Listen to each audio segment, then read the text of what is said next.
Coming up on World's Greenest Homes. In Minnesota, when energy costs go through the roof, it's time to take action. We're saving about $800 a year, 25 to 30% of our electrical needs. While in California, green home innovations that could drive a builder crazy. A lot of the decisions are driven by where you put the cars. No, really? It seemed like a great opportunity. And in Chicago, an award-winning green home, make that red, built before green was, well, cool. That's actually where the garage door rolls up into. It's a space-saving trick. No kidding. Join us as we visit the world's greenest and most extraordinary homes on the planet.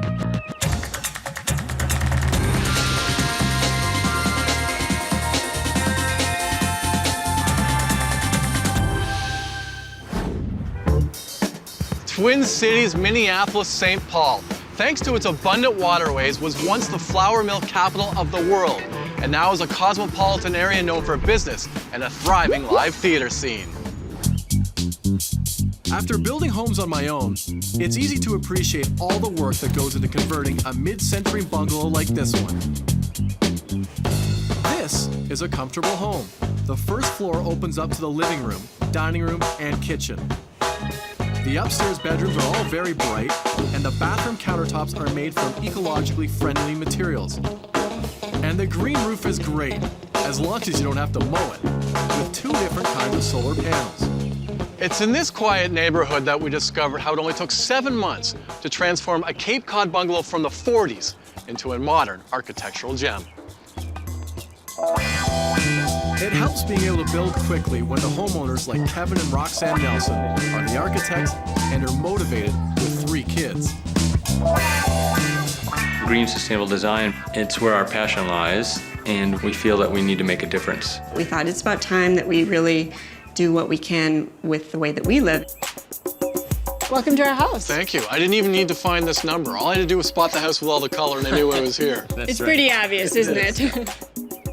We're standing in part of the original house, and the new part of the house is back through there. Okay, so that's like the new exciting part of the house. It's all exciting, but that's super exciting. Here's our kitchen. This is where it all happens. The eco-modern kitchen, outfitted with Energy Star rated appliances, is the hub of the house. This is where we spend most of our time. The green countertop. This is a very in trendy color right now. I think it was the name of the color, Apple Martini Green, so we had to go with that. And it might not be the in color 5 years from now, 6 years from now, but it might 20 years from now again, just like bell-bottom jeans come back. Not all the colors are quite this posh, but they are all made out of quartz, nature's hardest material. The lack of upper cabinets in this area, I'm curious how to vent your stove. We wanted a nice clean look and not obstruct the view with a ventilation hood, which would have to be down quite low in order to be effective.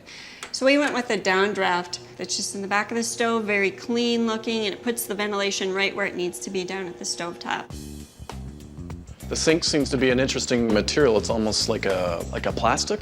It's a resin, and we found that it does save us water. And then an added bonus, we found that it's perfect size for a bath for my 2-year-old son. I mean, I've been trying to get the other kids to take baths there too to save water, but they're not buying it. Yeah. I did one. The neighbors didn't like it. The kitchen's red oak floors are certified by the Forest Stewardship Council. That's great because it means the forestry involved is environmentally responsible. So why not carry the hardwood in? Why the concrete floor? Well, we really like the look of natural concrete because it's a polished surface and it looks really great.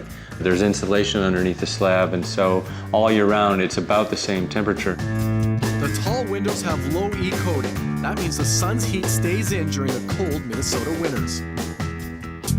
You've gone from a bungalow to a 2-story house. Converting from old to new is so challenging. Why not just knock it down and start fresh? Believe me, You thought about we it? thought about that just about every day. Why don't we just tear it down and start over? Because it would have been easier. But one of the philosophies is we're going to reuse as much as we possibly can. And reusing the existing foundation and the existing walls on the first floor really helped our budget. Original staircase. Yes. It is, the original staircase, original handrail. This handrail's like 70 years old. It is. They kept these beautiful old wooden floors and reused them on the 2nd floor. And here's our master bedroom. We didn't have quite enough of the existing hardwood out there to bring into here and throughout, so we used a 4x8 sheet of birch plywood, cut it in half, nailed it down, and finished it. So a finished edge of birch, that's obviously an inexpensive way to finish off your floor. It's crystal clear. Well, sort of. Why they chose this recycled glass wall in the bedroom and bath. We played with the idea of having it totally open, but felt like we might be a little bit exposed, so we decided to make it opaque. Why? So they don't see you do this? It's not the huge, typical master bathroom suite. I think the size of it is probably the greenest thing. We've got, low flow water faucets, a dual flush toilet, low flow shower heads, and this material on the countertops is a compressed recycled paper. What about bathtub? We've actually put the bathtub in the kids' bathroom. Even though it's a large soaking tub and we like to use it once in a while, we felt it would get better use over there. Good thinking, I guess. How fun was it to design this house? I mean, look at the splash of colors, the design, these overhangs. Like, this place is kind of crazy in a good way. It is, but all the color that we use, it all is just paint. It can be changed and we can tone it down, so it's all pretty flexible. Is it at the zone where you want to be then right now? I'd say there's maybe one color too many. Oh, I think it's great. Is there a function to the overhang over the windows? Absolutely. The overhangs help screen out unwanted solar gain during the summer. And in the winter, the sun angle is low enough so that it comes in underneath those and helps warm the house.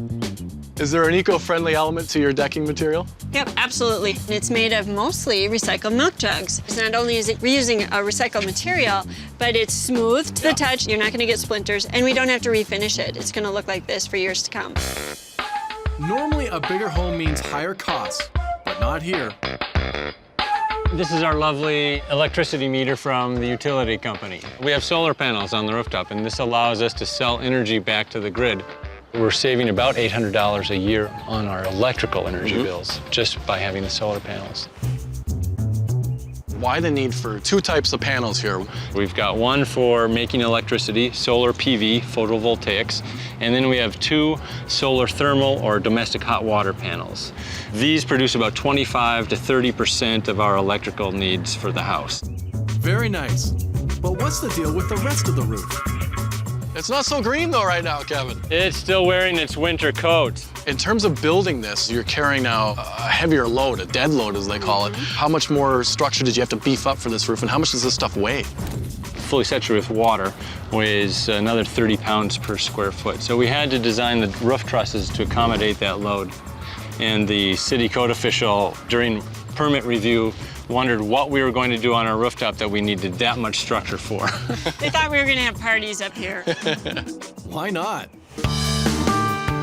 We see a lot of people drive by very slowly on the street taking photos of the house. Sometimes they come up to the door and knock and say, I like your house. You have a cool house. It's always inspiring to meet a family that leads by example while keeping things simple, affordable, and responsible without sacrificing the fun.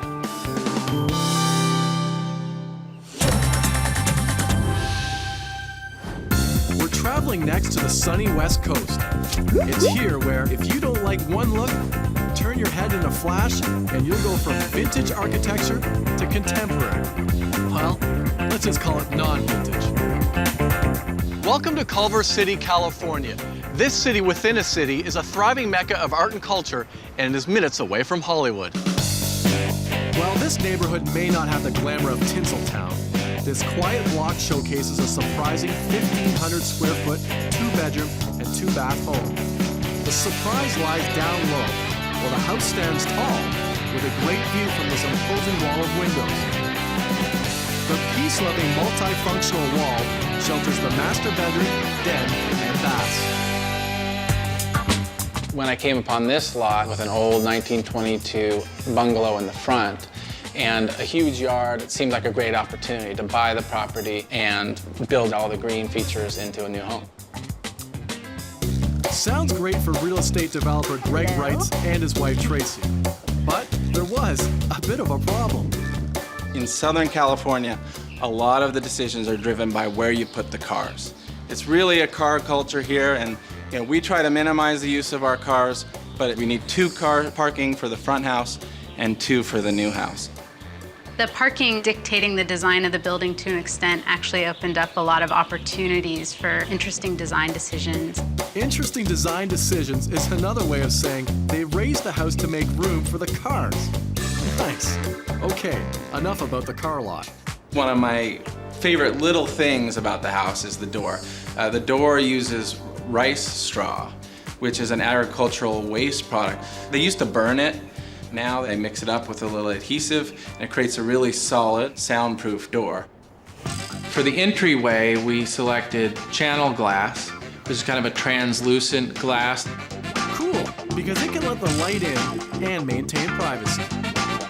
As a design element at night, this illuminated glass atrium really makes the house look like it's floating. And during the day, the massive 40-foot long windows work to keep energy costs down. It really has to be high performance glass. It has to have a low E coating to reflect the heat of the sun. It has to insulate well. So we have krypton gas between 2 panes of glass. Superman would be proud. Krypton gas is odorless, colorless, and helps prevent heat from leaking out. This wall of glass really makes a 1,500 square foot house seem a lot larger than it is. And then there's the floor. Greg chose a polished concrete one. Why? First of all, it's really durable. It's also thermal mass, so it's thick and it moderates temperature changes in the house. And then it also has our radiant tubing in it. So we have hot water running through the floors, and that's how we heat the home. This rug here is made out of the ends of the rolls when they're making big broadloom carpets. They end up with a little bit that they can't use. So it's really a recycled material. While Greg was in charge of the floors, Tracy concentrated on the furnishings. We decided to go with kind of 3 main themes. One was to pick used items, so to keep them from going into the landfill. The second was to pick things that are marketed as green. And the third was to pick classic pieces that would never go out of style. One of the most important things about this whole house was to keep it within an average budget. The kitchen really exemplifies that. We used the cabinet product because it was affordable, but it was also as green as we could get, has a really low level of formaldehyde, so we're not getting those toxins in the environment. With all their attention to detail, it should come as no surprise that all the appliances are energy rated and the countertops made from recycled marble. And the table, it has its own story. It is plantation grown, so you're not cutting down rainforests in order to get this slab of wood for the table. We live in this very modern square building, so it's nice to have a very organically shaped table to really make it a comfortable place. This is the hallway separating the living space from the sleeping space and our den. This wall here is a lot lower so that the air can flow up and over. The doors are taller so that the air can continue to flow through these doors and out through the windows in the back. So we get a nice cross ventilation for cooling. This is our den. This is a perfect room for our relaxing. It's a great place to sit and read. Sometimes it is nice to retreat into a bit smaller space that's a little bit cozier. There's a couple things that make these windows unique. They're aluminum clad wood windows, so they're very durable. They tilt in for a little bit of air, or you can open them completely. The bedroom is pretty sparsely furnished, which does help keep it cleaner and non-toxic. They also figured, if you've got a good idea, stick with it. We used the same countertop material that we used in the kitchen, and for the shower tiles, we used a recycled glass instead of marble. We have a really cool technology. When you walk into this room, a motion sensor kicks off a recirculating pump. It actually starts circulating the hot water to the shower or to the faucets, so that as soon as you turn it on, you have hot water and you don't waste that water. We set out to create as environmentally friendly and healthy a home as possible. And they did a really great job, while the process proved you can stand out while still fitting in.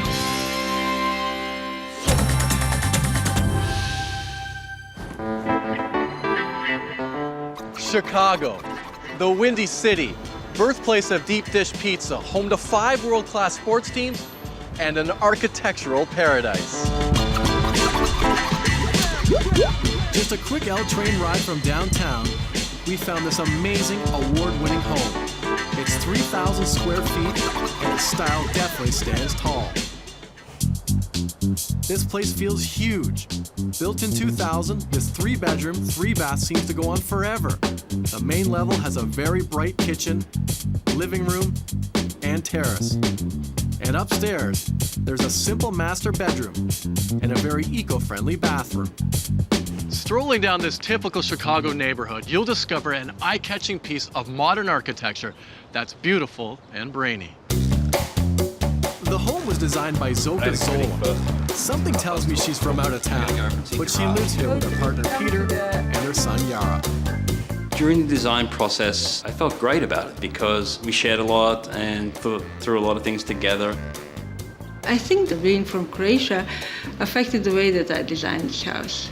Now, I'm from Mediterranean, and the sunlight is a must. You're telling me you really live here? Yeah, this is the house. This is like a hip urban office. Yeah, it is. Come on downstairs. This is Zoka's office, my wife's office. Okay. Look at the height you guys have here. Yeah, there's 2 big windows, and there's so much light coming in here that it doesn't feel like a basement, even though it's technically a basement. You have multiple landings all over this place. Tell me about the ingenuity that went in behind that. Well, it's a lot of to do with the way the spaces are stacked on top of each other. So this isn't really considered a floor. It's more of a landing or a storage space even. We use it as a library. One of the tricks here is you can see that shelf there, which we use to store books on and read there. That's actually where the garage door rolls up into.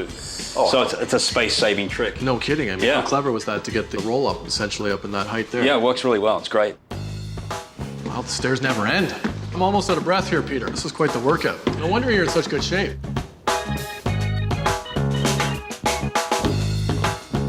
How do you use this space? This is our main living room, and we kind of relax here, and if it's warm enough, we go outside, but if not, we could stay in here and open the door and get some air in too. In terms of the airflow, you've got great ventilation. Yeah, you get great cross ventilation, which is a door on the opposite side of the balcony. So you open both doors up and you get a great flow of cool air all the way through. What about heating them when it's not cool? A radiant floor heating everywhere, Oh, even under the hardwood? under the hardwood. Sometimes the hardwood seems to buckle with radiant too. No, what we did, we carefully dried the hardwood before we put it down. Also, we have humidifiers here as well, so we can run the right humidity of air through the whole system. And just a couple steps away, and you're outside. This large terrace is a great way to enjoy the outdoors while right at home. Peter, what kind of thought went into the design for this space? We're trying to get the benefits of being outside without actually standing on the street. You know, so you can actually eat out here and play out here and relax out here on the little couch. Kitchens are often the place where everyone gravitates to, and it's the center of the house, the hub. Is that the way it is for your family? Yeah, same here. We use it for everything from cooking to eating. Yara does his homework here. He's got his computer games over there, and that's the kind of center of action, really. I mean, you tied everything into the floor. It's all the same theme. Why that decision? It's all white oak, and what we were trying to do was to make the place look seamless. Not different cabinets, not different refrigerator. So, the refrigerator's got a wood front, and so does the dishwasher. Tell me about the countertop. Why choose the stainless? Well, the stainless is very sustainable because it's so robust. It's going to last forever. We used off-the-shelf actual sink parts, and we had a local guy manufacture the actual countertop, and he joined them together. And in terms of cooking, the natural light you have, it must be just a great place to chef it up. Well, what's great is that in the wintertime, even when it's cold, we've got a herb garden running along the windowsill there. Zoka designed the table too, and it's coated with the same finish as the floors, the low VOC finishes. Also, there's no real structure to the table. You can see underneath that there's, no actual frame holding it together. All of the structure's inside. Do you have any problems with that then? Any wobbling or No, it works really well. So that is a Zoka Zola original. It is an original table, one of a kind. Staircase to the 3rd floor. Yep. No railing. Any safety issues with that? Or? No, that's to keep it open. We've got 2 railings on this side, one kid's height, one adult height. Works well. Upstairs. Yep, let's go to the top floor. So we're facing south here, And you can see the light coming in, and you can feel the breeze coming up the stairway as well. This home is filled with windows and doors that enhance cross ventilation and natural light. And this is the master bedroom here. This master bedroom is simplicity at its best. Yeah, there's not much here. A bed and some lights. Organic cotton sheets, organic cotton bedding. Sure, you think it's all white, but it's really green, with passive solar technology and windows filled with argon gas for insulation. In the summertime, the trees here with the leaves shading us, and in the wintertime, no leaves, so it's nice and bright and sunny. You gotta love this easy bath. Filters take out chlorine, and the porcelain surfaces have an enamel glaze. That means you don't need chemical cleaners. It's a much more modern house with big panes of glass to get a lot of light in. And it opens the house up to the outside, so it kind of helps us connect with the neighborhood as well. With a feeling of open space. That was the driving force of the house. The pleasure, the function, the way that we want to live. Zoka and Peter built this home before green was trendy, yet the design was both smart and sustainable. You're right out to the world here if you're having a bath here. You know, all the south-facing windows have curtains to control the light coming in, and some privacy. So you guys are open people, but not that Not open. quite that open, yeah. This bathroom is fairly open concept. There's no shower curtain, no privacy in here. It works fairly well. There is some spray that goes on the floor. Like Declan's not taking that shower head and cranking it out to the window. Don't give him any ideas. Right.